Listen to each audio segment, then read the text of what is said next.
E nos destaques de hoje, voluntária ganha tapa no rosto por adesivo em defesa do Pantanal. STF mantém absolvição de réu que confessou ter esfaqueado mulher por ciúme. E deputado bolsonarista quer Boulos, Felipe Neto, Sâmia Bonfim e Glauber Braga punidos na Lei da Segurança Nacional. Você confere hoje no programa 2 Pontos.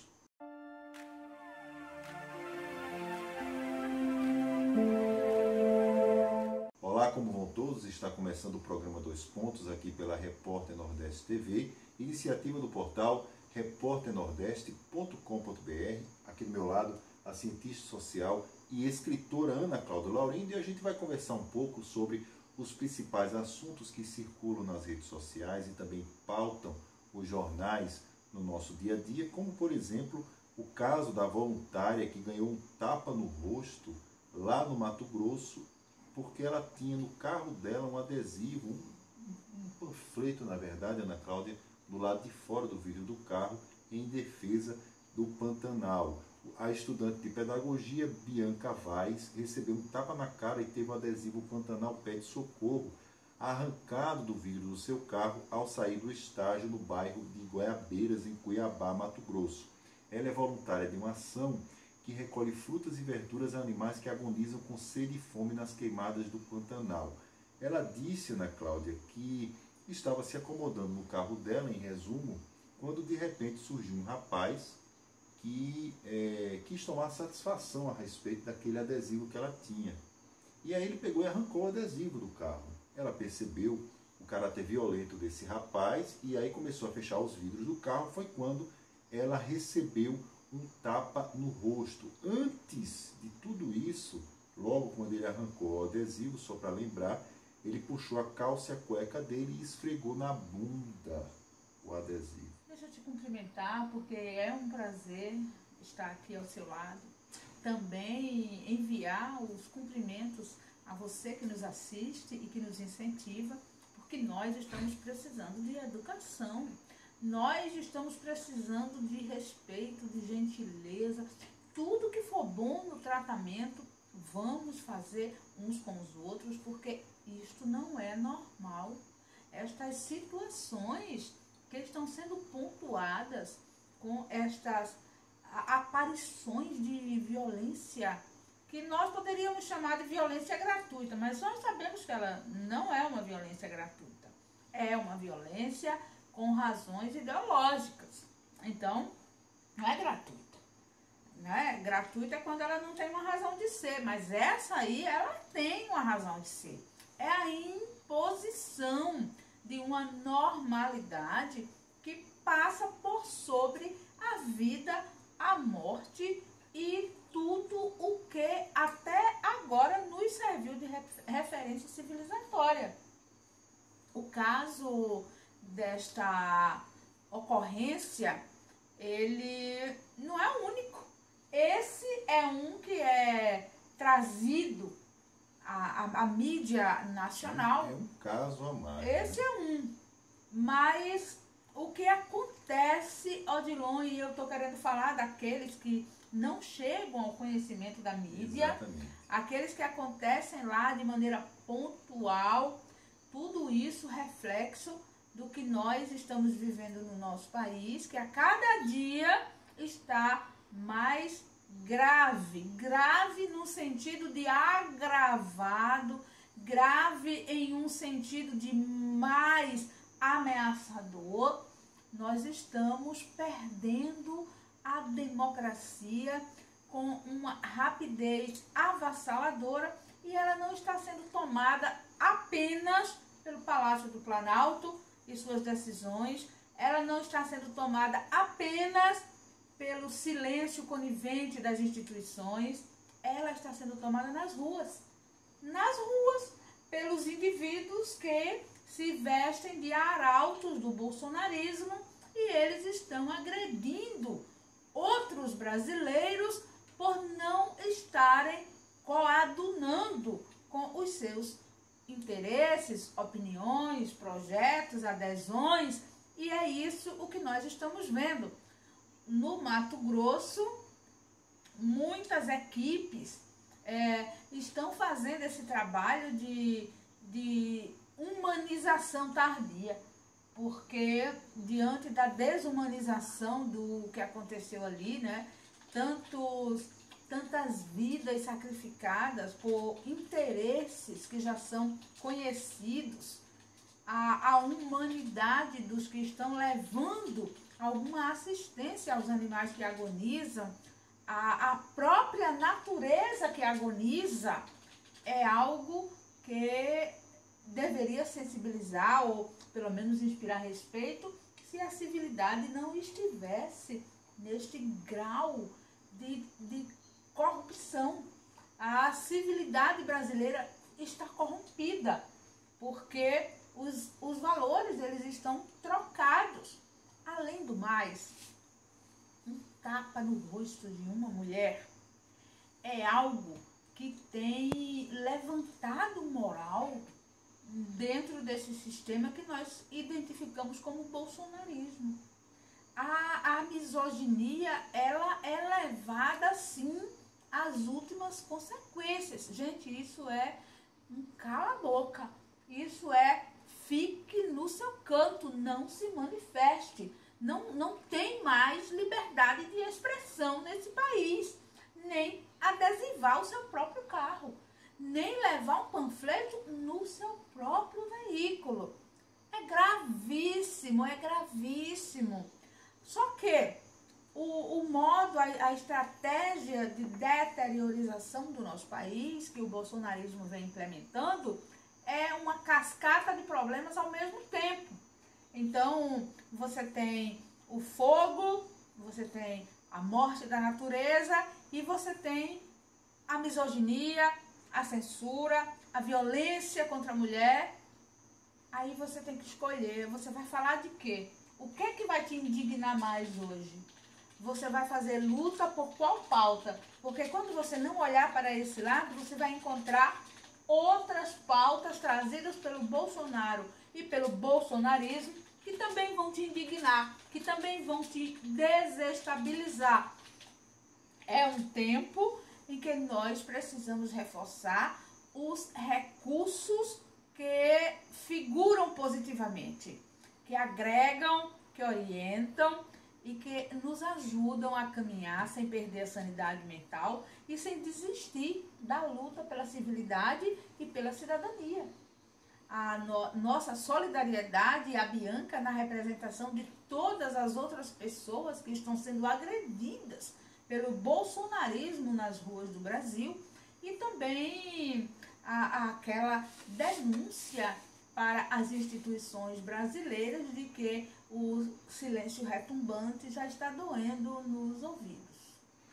O caso que a Ana Cláudia Laurindo citou a respeito de proibição, que a gente viu, no caso dessa moça lá no Mato Grosso, da Bianca, nas eleições presidenciais, nas últimas eleições presidenciais, era praticamente impossível, Ana Cláudia, as pessoas carregarem adesivos do ex-presidente Lula nos seus carros. Aliás, nem adesivo do PT, porque corria o risco do carro ser depredado durante as eleições.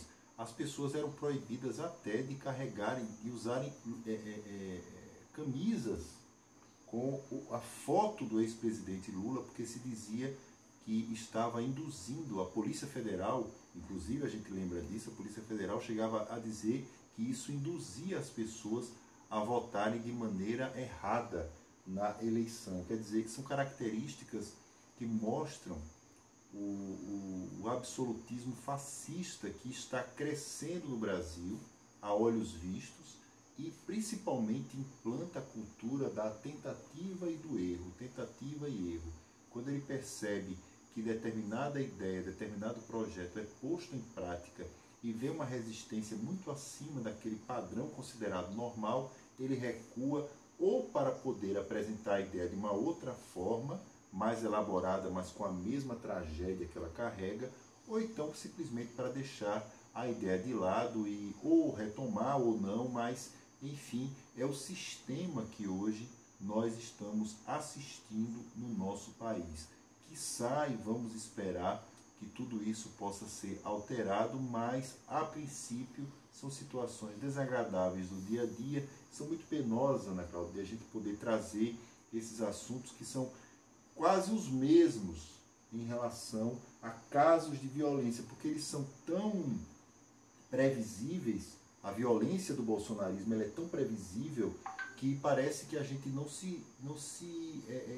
consegue entender como é que funciona a engenharia, o porquê dessa violência, desse ódio pela humanidade que o bolsonarismo possui e que vai se alastrando e mais na cabeça das pessoas, fazendo com que, inclusive, os bolsonaristas acreditem que são absolutistas, ou seja, eles podem fazer o que eles quiserem e as instituições elas vão dar respaldo ao que está sendo feito a partir deles. E olha, um caso, por falar em violência contra a mulher, um caso lá em Minas Gerais, que está movimentando bastante as redes sociais, é uma decisão do Supremo Tribunal Federal mantendo a absolvição de um réu que confessou ter esfaqueado a mulher dele por ciúme. A mulher sobreviveu. E o que é interessante, Ana Cláudia, é o seguinte, é que esse caso dessa moça virou uma guerra jurídica e que o Supremo acabou mudando o entendimento que ele mesmo tinha no início desse ano. Ele tinha um entendimento a respeito de casos referentes ao Tribunal do Júri, ele mudou esse entendimento por causa desse caso e agora isso pode se transformar numa situação absolutamente diferenciada pelo país. Foi o seguinte, essa moça foi esfaqueada pelo marido, essa moça sobreviveu, o rapaz foi a júri do Tribunal de Júri, lá no Tribunal do Júri, ou seja, em primeira instância lá em Minas Gerais, foi julgado, ele confessou o crime, disse que achava que ela estava traindo ele, confessou o crime e ele foi absolvido pelo júri.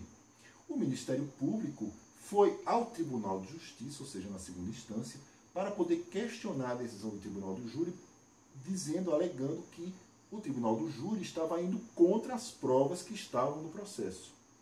O Tribunal de Justiça Mineiro, então, decidiu que deveria ser feito um novo Tribunal do Júri, para que as provas pudessem ser respeitadas nesse caso. A defesa do réu, Ana Cláudia, procurou, então, o STJ.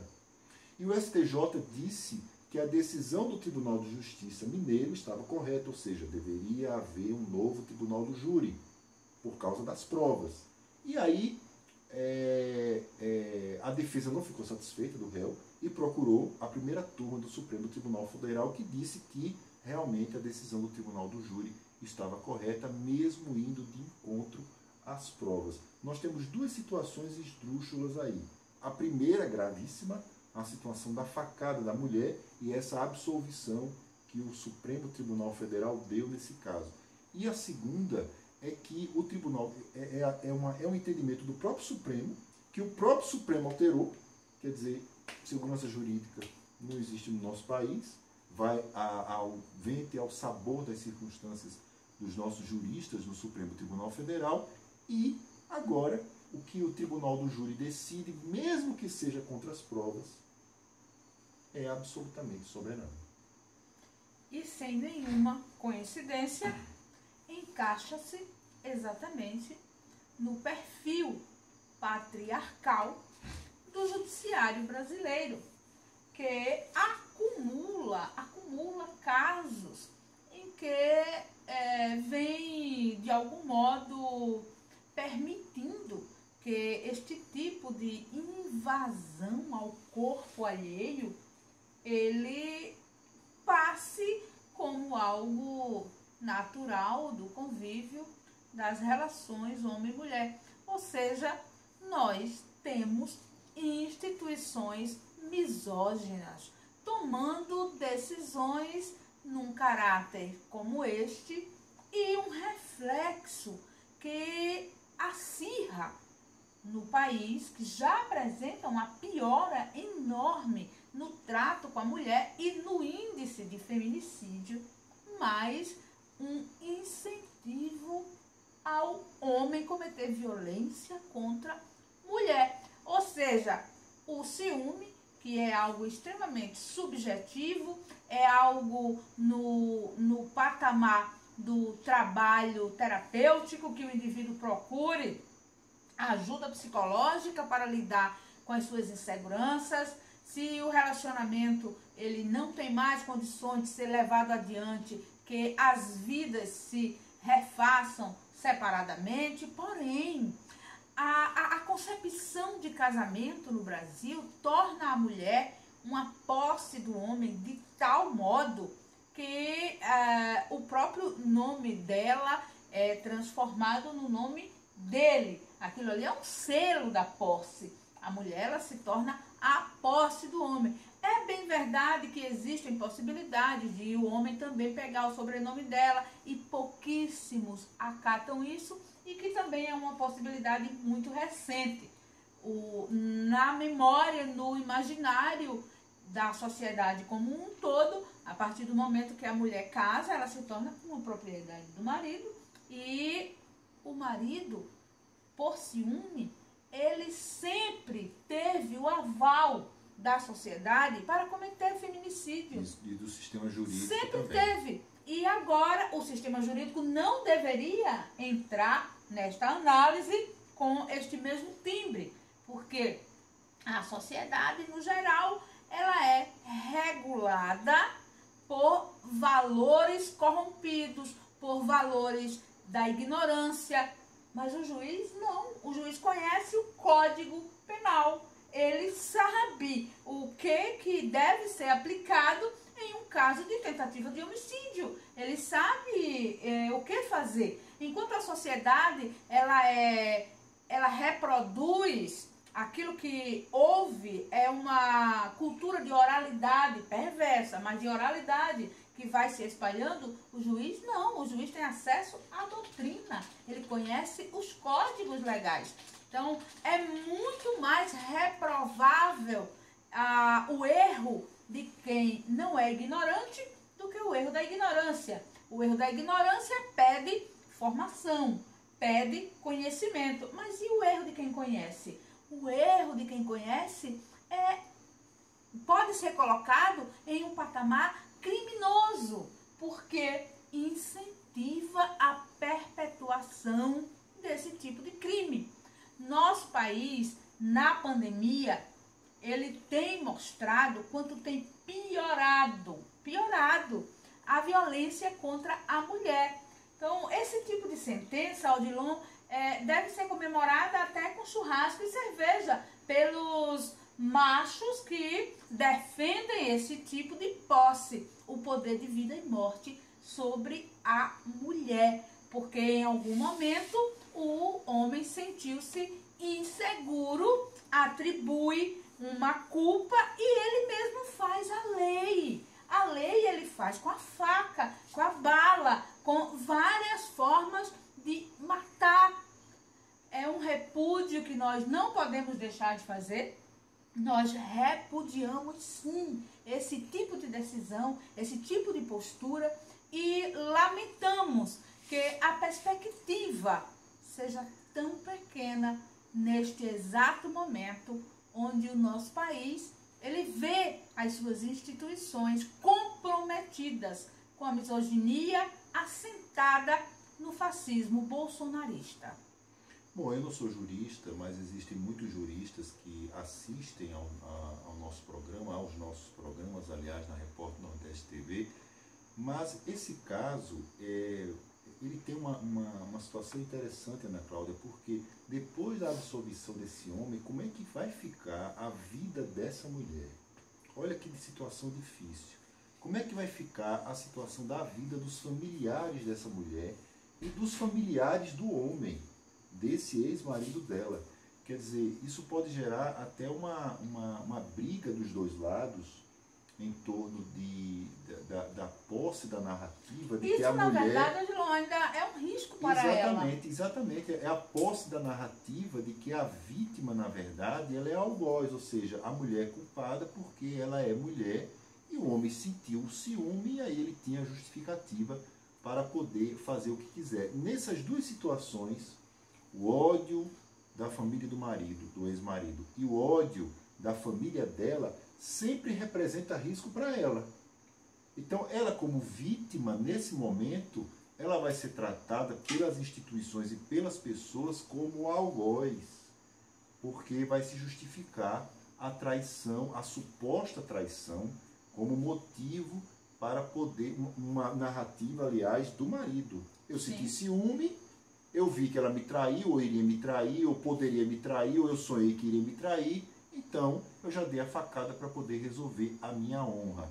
Olha só para onde nós estamos caminhando, para a época dos duelos, ou seja, lá para o século XIX, século XVIII, século XVII, e o pior, com o aval do Supremo Tribunal Federal, que deveria ter um olhar, não exatamente com a letra da Constituição nessa história, né, Cláudia, mas principalmente pela letra humanitária, numa condição como essa, observar o que pode acontecer com a vida dessa mulher e com a vida de outras mulheres.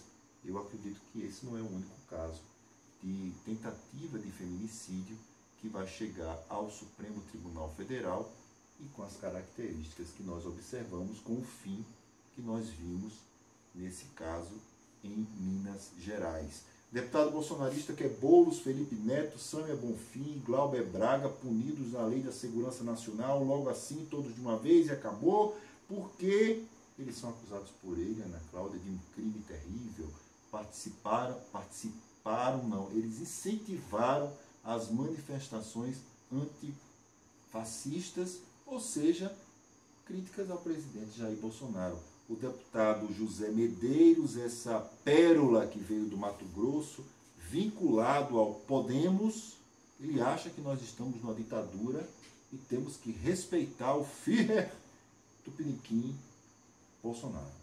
Na verdade, Odilon, tudo se desenrola em uma luta para instituir um novo ato de silenciamento, porque enquanto eles estão batalhando pelo silenciamento dos que estão em patamares de visibilidade, são parlamentares, vai existir algum tipo de resposta, de resistência, de apelo jurídico. E quando eles começarem a querer calar os cidadãos brasileiros da forma como, no caso que nós falamos na abertura desse programa hoje. Olha que as coisas se interligam. Se os deputados não puderem mais fazer a sua manifestação da livre expressão enquanto políticos que são contra o fascismo, imagina o cidadão comum. Não vai poder carregar o adesivo no carro, nem um panfleto na mão e muito menos se manifestar publicamente, porque o sonho dessa galera é esse aí. Eles chamam o AI-5 como uma criança que está ali pedindo doce. A instaurar um ato institucional número 6 é um sonho que esse pessoal vem acalentando há muito tempo e, se você perceber, já estão colocando em prática através de medidas jurídicas. Lembre do caso da Carol Solberg, que Exatamente. A liberdade de expressão não pode porque ela disse fora Bolsonaro, mas quando é um atleta que elogie Bolsonaro, Pode. Olha, O patrocinador vai gostar. Aí, olha o país que está despontando. E ele começa a despontar, assim, meio que de cima, falando com pessoas que têm uma visibilidade nacional e internacional. Gente, mas olha, não descuida, porque isso em breve tempo chega na população. Chega em quem está na praça, em quem está fazendo manifestações. Chegou, né, Cláudia? Muita gente não pode, muita gente se sente podada de falar a respeito de Bolsonaro em público. A gente sabe disso. Então, Odilon, Já chegou, na existem casos que estão gerando, assim, um espanto imenso. Por exemplo, os advogados que foram presos por um delegado, porque o delegado se sentiu afrontado e prendeu. Mas não foi só prender. Eles foram também agredidos fisicamente, agredidos moralmente. Inclusive, a comissão de plantão da OAB teve que ir à delegacia e não foi fácil. Estas coisas, elas estão acontecendo em vários níveis, com vários tipos de agentes. A Sâmia Bonfim, ela nem é de uma agressividade verbal, muito tranquila, inclusive suas atuações muito tranquilas. E antifascismo, gente, antifascismo é algo humanitário, não é algo criminoso. O fascismo é criminoso. Lamentavelmente, Odilon, o deputado Glauber Braga, ele vive uma perseguição em suas redes que é de espantar. Eu, particularmente, não tenho assim a disponibilidade de fazer esta pesquisa diária, mas existe material, inclusive para pesquisa científica, somente de conteúdo, de comentário nas redes sociais, com pessoas que ficaram visibilizadas, tipo Felipe Neto, por se posicionarem contrárias a Bolsonaro. Felipe Neto, que não é nenhum cientista político, não é nenhum sociólogo, mas é um jovem que começou a se interessar por política e ir na contramão de Bolsonaro, se tornou uma das pessoas mais agredidas nas redes sociais nestes últimos tempos. Chico Buarque de Holanda já vem sendo há muito tempo. Caetano Veloso do mesmo jeito. E tem muita gente hostilizada, muita gente. Então, quando um deputado, ele procura legislar com esta perspectiva, é algo realmente temeroso, é assustador, porque a democracia, ela permite o contraditório, ela permite a expressão de concordância e de discordância. Mas quando nós temos um sistema que só permite a concordância, os discordantes estarão todos em riscos. E olha, antes que, espero eu que não, que o governo Bolsonaro ele continue avançando, calando todas as pessoas e também canais independentes como o nosso, e antes de encerrarmos o nosso programa Dois Pontos, nós pedimos que você continue participando da nossa campanha para mais e mais seguidores nas nossas redes sociais e principalmente de inscritos na nossa TV, na Repórter Nordeste TV, que tem o Dois Pontos e outros programas em sua grade, enfim, em sua playlist, que você pode acompanhar diariamente. Lembrando também que a Repórter Nordeste TV é uma iniciativa do portal repórternordeste.com.br e até a próxima.